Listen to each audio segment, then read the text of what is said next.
Bonjour et bienvenue sur Métro Boulot Finito, le podcast qui change les codes du travail et qui veut en finir avec la routine métro boulot dodo.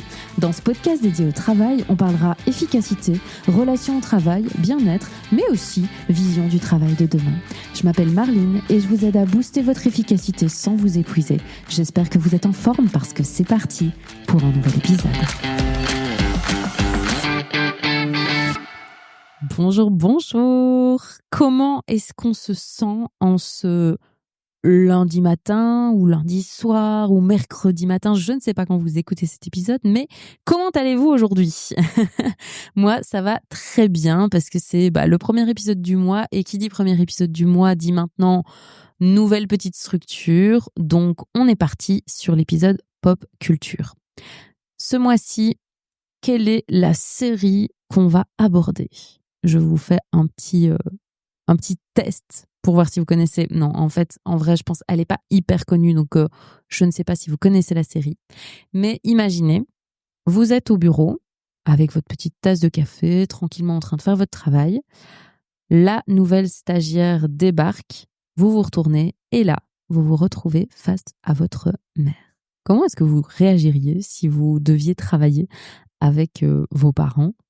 Peut-être vous le faites déjà. Est-ce que vous travaillez en famille? Dites-moi un petit peu en commentaire. Est-ce que vous travaillez en famille ou pas? Et comment vous réagiriez si vous deviez travailler en famille? Alors, on va aborder cette thématique, mais pas que, grâce à la série qu'on va analyser ensemble aujourd'hui. C'est la série qui s'appelle Great News. Great News, c'est une sitcom américaine qui a 2 saisons, je pense. Elle s'est arrêtée à l'issue de 2 saisons. Il y a 28 épisodes. C'est des épisodes qui sont assez chouettes, c'est entre 20 et 30 minutes, donc c'est des épisodes assez courts et c'est très humoristique. Donc on est vraiment là dans une dynamique où on se retrouve plongé au cœur de tout ce qui est régime média et journal télévisé. Et on va suivre les aventures de Cathy, qui est une jeune productrice de journal TV, qui bosse hyper dur pour prouver qu'elle a sa place et pour vraiment faire bien son travail dans ce monde médiatique. Et on va se retrouver un jour avec sa mère Carole qui débarque et qui se retrouve en stage dans la rédaction où bosse Cathy. Et là, on va suivre vraiment les aventures professionnelles d'une mère et sa fille, mais aussi forcément leurs histoires un petit peu familiales. Et on va aussi suivre un petit peu toutes les aventures qui se passent avec les différents collègues au sein de ce groupe médiatique. C'est une série qui est du coup très axée sur le travail puisque la majorité du temps, les personnages sont dans leur lieu de travail, au bureau et sur le plateau du journal télévisé. J'aime beaucoup cette série et j'avais envie qu'on en parle aujourd'hui, à la fois parce que c'est très drôle.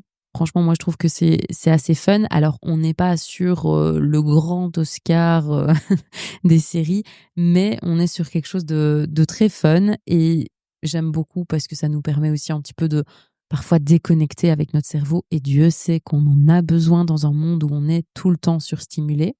Mais aussi, j'aime beaucoup cette série parce qu'elle nous permet de déconstruire certaines idées sur le travail. Et donc, je vous propose dans cet épisode qu'on en décortique 3 ensemble. La première idée au niveau du travail qu'on va pouvoir aborder grâce à cette série, c'est ce côté famille, justement, dont je vous parlais en tout début d'épisode.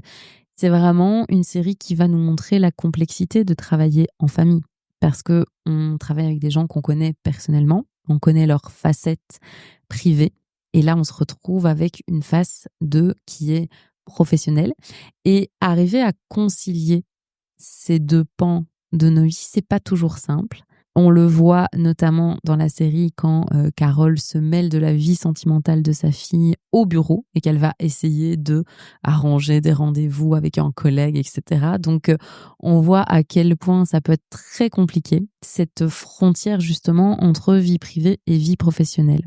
Je trouve que cette série, elle nous véhicule pas spécialement un imaginaire collectif du travail qu'il faudrait à tout prix suivre, comme on a pu le voir dans certaines séries ou certains films précédemment.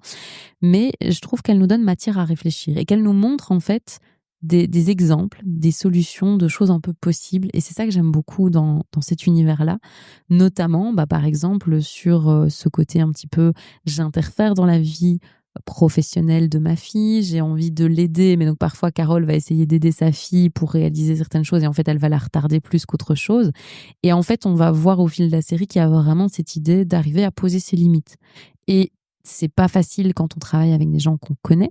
Et d'où aussi les questions qu'on peut se poser, parce que ici c'est un contexte familial, mais quand on travaille aussi avec des amis, c'est pareil. C'est très difficile. Et moi j'ai rencontré beaucoup, notamment des entrepreneurs qui lancent un projet ensemble parce que ils sont amis et qu'ils ont envie de créer quelque chose ensemble. Ça peut parfois être hyper compliqué après de trouver comment faire la frontière et bien arriver à mixer notre vie privée et notre vie professionnelle et surtout arriver à dissocier l'amitié qu'on peut avoir en dehors du travail et la relation professionnelle qu'on va avoir dans un contexte qui est plus professionnel. Et je pense que ce qui est fondamental dans ce genre de situation et ce qu'on voit bien dans la série, et donc si ça vous parle, ça peut peut-être vous donner un petit peu des idées et des exemples de comment arriver à concilier pro et privé, c'est vraiment cet enjeu de poser ses limites. Et à un moment donné, Cathy, elle sera obligée de dire à sa mère, écoute, là, je pose en certains cadres, je pose certaines limites que tu ne dois pas franchir dans le cadre professionnel et que tu peux franchir dans le cadre privé. Ou inversement, que tu ne peux pas franchir ni dans le cadre professionnel ni dans le cadre privé.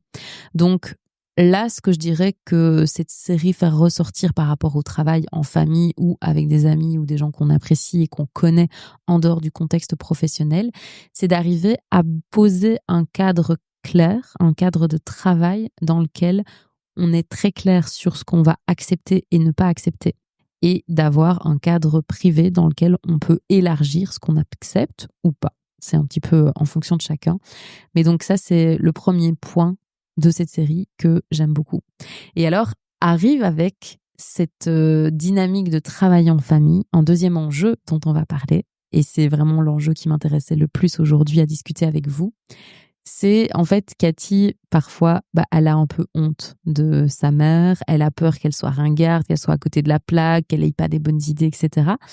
Et ça va nous amener à ce fameux point de l'âge au travail. Alors, ce que la série met en avant et ce dont j'avais envie de vous parler vraiment aujourd'hui, c'est un phénomène qu'on appelle l'agisme. L'agisme, c'est tous les comportements, toutes les discriminations, tous les stéréotypes qu'on peut avoir et qui sont associés à l'âge d'une personne. Et donc, vont faire partie de cet agisme toutes les discriminations au travail qui sont liées à l'âge d'une personne. Et ici, forcément, on va parler de ces personnes plus âgées parce que nous, dans notre imaginaire collectif, un stagiaire, ça a 20 ans, ça a tout à apprendre, ça arrive dans le monde du travail hyper dynamique. Voilà, on valorise la nouveauté, la jeunesse. Et ici, on va se retrouver avec une stagiaire qui a 60 ans, qui a déjà eu une vie bien remplie, mais qui a une furieuse envie d'apprendre et d'apporter un souffle nouveau dans l'entreprise. Et parfois, elle va être un peu ridiculisée, pas être prise au sérieux parce que on la prend pour la vieille petite mamie, on va lui demander d'aller chercher les gâteaux, etc. Mais on va pas lui demander de faire des tâches de fond et vraiment compliquées parce que on va se dire, voilà, elle est un peu ringarde, elle est has-been, elle est gênante, elle est incompétente aussi de par son âge. Et donc, on va se retrouver avec une certaine forme d'exclusion de Carole, de certaines prises de décision, de certaines initiatives, de certaines tâches au travail, de par son âge. Ce que j'aime beaucoup dans cette série, c'est que à la fois, on va voir un personnage qui est très moqué au début, et on va voir que ça change complètement au fur et à mesure du temps et que les gens vont commencer à apprécier en fait Carole parce que Carole, oui, effectivement, elle est un peu dépassée par les technologies, il y a des choses qu'elle ne comprend pas, il faut lui apprendre certaines choses, mais en même temps, elle apporte un certain recul, elle apporte un regard neuf à l'entreprise, elle apporte une autre manière de communiquer, elle apporte une forme de courage aussi et d'exemple, de montrer qu'on peut encore le faire et que malgré les stéréotypes ou les discriminations qu'on peut subir, on peut avoir cette niaque d'y arriver, de réussir et de se battre. Donc, elle nous montre vraiment une figure hyper intéressante et surtout de se dire, tiens, elle arrive aussi à reconnecter, à recréer du lien entre les équipes différemment que ce qui était fait avant. Et donc, Je trouve que ce qui est hyper intéressant dans cette série, c'est justement de voir cette évolution entre un personnage qui arrive et qui est complètement moqué et que personne ne prend au sérieux, vers ce personnage qui devient hyper attachant et que tout le monde apprécie et à qui tout le monde va demander des conseils parce qu'en fait, elle a réussi à dépasser ces stéréotypes de l'agisme et à montrer qu'elle pouvait apporter une réelle plus-value à l'entreprise. Je trouve cette série hyper intéressante parce que pour une fois, on n'est pas dans une construction sociale qui nous a un petit peu normé, entre guillemets, dans notre vision des choses, mais on est sur là, en fait, on a une vraie série qui nous montre une autre perspective, qui nous montre une autre manière de travailler, de penser le travail, en nous disant, en fait, il faut arrêter de mettre une personne à l'écart sous prétexte qu'elle est plus âgée et que du coup, on la considère comme obsolète, entre guillemets, ou comme moins valide, moins flexible, moins capable de faire son travail. Et qu'en fait, on arrive à montrer que non, chaque personne a une richesse, a une puissance, a une plus-value pour l'entreprise et qu'il faut voir en chacun tout ce qu'il peut amener à une entreprise, peu importe son âge, peu importe son sexe, peu importe sa couleur de peau, etc. En ayant comme figure principale une personne plus âgée, je trouve que ça permet aussi de mettre en avant une troisième idée, c'est cette idée de finalement la reconnexion, la reconversion, la création de sens, elle n'est pas réservée qu'aux jeunes. Elle n'est pas réservée qu'aux personnes qui ont eu un job pendant quelques années et qui se sentent plus épanouies et qui veulent se reconvertir ou qui veulent faire autre chose. Je trouve ça hyper intéressant de nous montrer que à 60 ans, on peut changer de carrière, on peut recommencer, redémarrer une nouvelle vie, on peut toujours être intégré dans une vie active de manière assez conséquente aussi, si on en a envie évidemment. Donc, je trouve que c'est hyper intéressant de travailler sur ces stéréotypes qui sont liés à l'âge et où on va se dire ah ben non, je suis trop vieux pour changer de travail, je suis trop vieux pour me reconvertir, etc. Cette série-là, elle nous ouvre vraiment le champ des possibles en nous disant non, en fait, c'est tout à fait possible aussi et il n'y a pas de raison qu'on soit discriminé pour son âge tout en se disant bah non, il est trop tard pour moi. Non, c'est jamais trop tard. On est toujours là et donc jusqu'à la fin de nos vies, on a le droit aussi d'en profiter et d'être épanoui dans nos vies, peu importe les choix qu'on a envie de faire. Je trouve cette série hyper intéressante parce que elle nous montre en fait une autre manière de penser, une autre manière de concevoir le travail. Et moi, j'adore quand c'est des séries qui sont un peu alternatives comme ça. J'aime beaucoup le fait que toutes les séries, tous les films, etc. puissent nous faire réfléchir sur notre propre rapport au travail. Mais ici, je trouve qu'il y a une dimension supérieure avec ce côté, outre ouvrir le champ des perspectives, on vous propose une autre solution. On vous propose une alternative et on vous dit ça, c'est possible aussi. C'est un monde dans lequel il n'y a pas de discrimination liée à l'âge. C'est possible. Mais pour ça, il faut chacun qu'on prenne conscience des discriminations et des stéréotypes qu'on véhicule en fonction de l'âge d'une personne et qu'on ouvre notre champ des perspectives pour laisser place à chacun et pour conscientiser que chacun a sa place, peu importe son âge, au sein de l'entreprise. Aussi, je trouve, de par les dialogues, parce qu'on a pas mal de dialogues entre Carole et le présentateur qui lui aussi est un petit peu plus vieux, qui expriment leurs craintes, leur côté je me sens dépassée par cette jeunesse, le côté je me sens pas à ma place, je me sens pas légitime. Et donc avoir une série qui nous exprime vraiment les craintes aussi de ces personnes face à leur âge et face aux discriminations qu'ils peuvent subir par rapport à leur âge, je trouve que c'est hyper intéressant. Donc voilà pourquoi j'avais envie aujourd'hui de vous parler de cette série.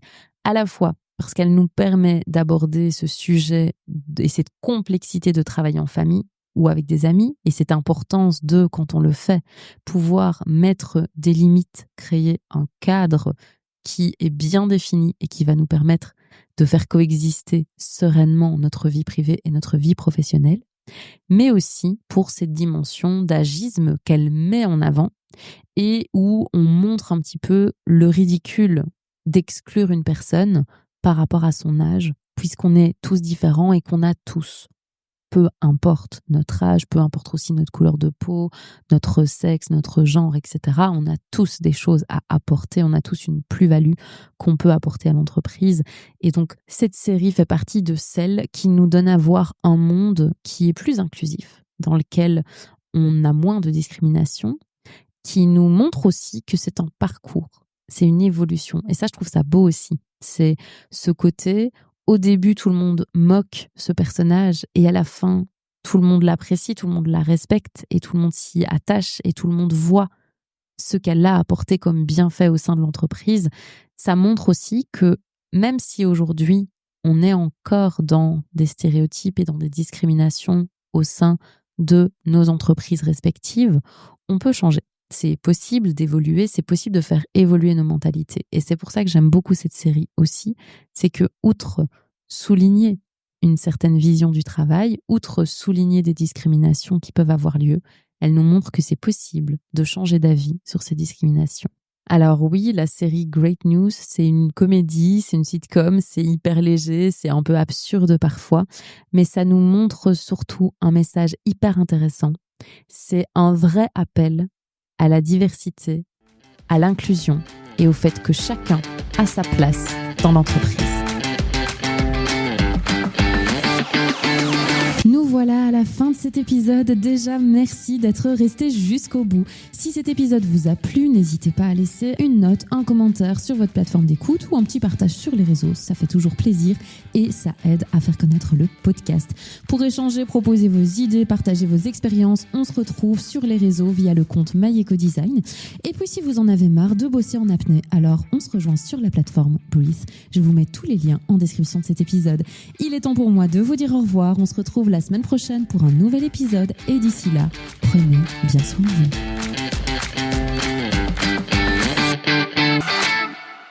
Et oui, je suis toujours là et toi aussi, j'espère que tu as apprécié cet épisode et que ça t'a pourquoi pas donné envie de regarder la série si tu ne la connais pas, parce que là pour le coup j'ai pris une série qui est un petit peu moins connue de ce que je prends d'habitude, donc j'espère que si tu ne la connais pas ça t'aura donné envie d'en savoir un petit peu plus. La semaine prochaine, nous on se retrouve avec une invitée au micro du podcast pour nous partager sa vision du bien-être au travail. J'ai hâte parce que c'est un épisode hyper inspirant et d'ici là, moi j'ai qu'une chose à te dire, prends bien soin de toi.